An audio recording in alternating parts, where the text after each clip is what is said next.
삶의 행복을 주는 이야기 12월 30일입니다. 하나님과 사람에게 더욱 사랑스러워 가시더라. 예수님의 어린 시절에 대한 간단 명료한 평가입니다. 그러나 분명한 성경적 가치관을 내포하며 세상에서 받을 수 있는 최고의 가치를 포함하고 있습니다. 사랑의 하나님은 자신의 모양과 형상을 닮은 사람으로 창조하시어 역시나 이타적 사랑의 삶을 살도록 소망하셨습니다. 그러므로 사람의 아들로 오신 예수님께서 생명을 주신 하나님과 함께 하늘의 사랑을 나누어야 할 사람 모두에게 더욱 사랑스러워 가시는 것이야말로 메시아로 오신 완벽한 삶일 수밖에 없습니다.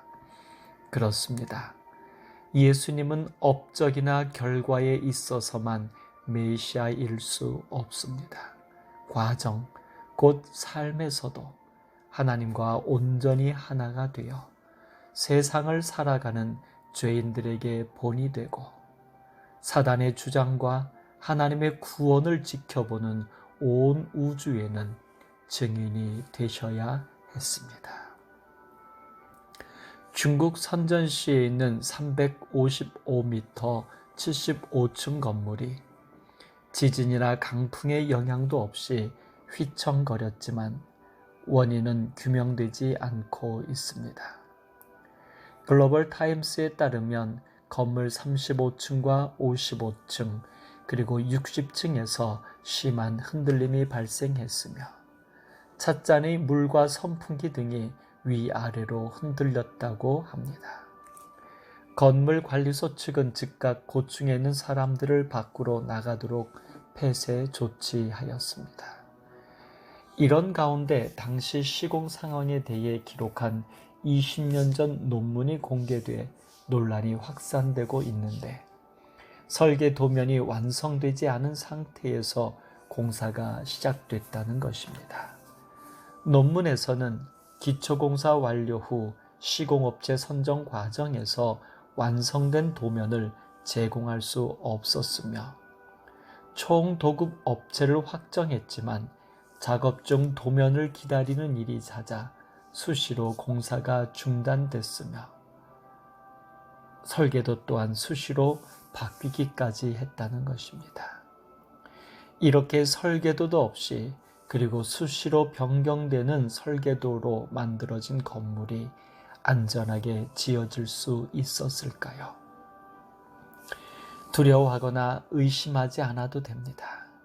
예수님께서 이 세상에 아기로 오신 것은 하나님의 분명한 계획에 따른 섭리이니까요.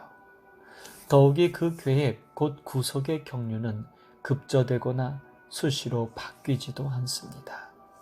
창세전부터 계획된 변할 수 없는 하나님의 계획입니다. 뿐만 아니라 그 계획의 수립자이신 하나님께서 직접 계획의 실행자로서 이 땅에 예수로 오신 성자 하나님이십니다. 그분은 단지 우리를 대신하여 십자가에 죽으신 것만이 아닙니다.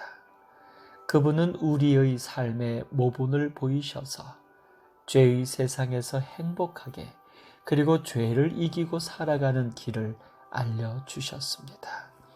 바로 하나님을 아버지로 모시고 그분의 은혜를 받아 하나님의 자녀로 사는 것입니다. 예수님께서 하늘에 계신 너희 아버지의 온전하심과 같이 너희도 온전하라고 하신 말씀은 바로 그분의 경험의 이야기, 승리의 고백인 것입니다.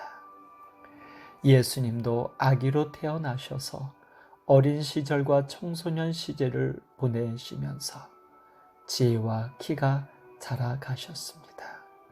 우리도 하나님에 대한 지혜와 믿음의 키가 자라가며 하나님과 사람에게 더욱 사랑스러워 갈 수 있습니다. 예수님께서 보여주신 모본은 우리도 그렇게 될 수 있다는 증거가 됩니다. 오늘 이 하루 예수님을 따라 사랑스러워 가기를 소망해 봅니다.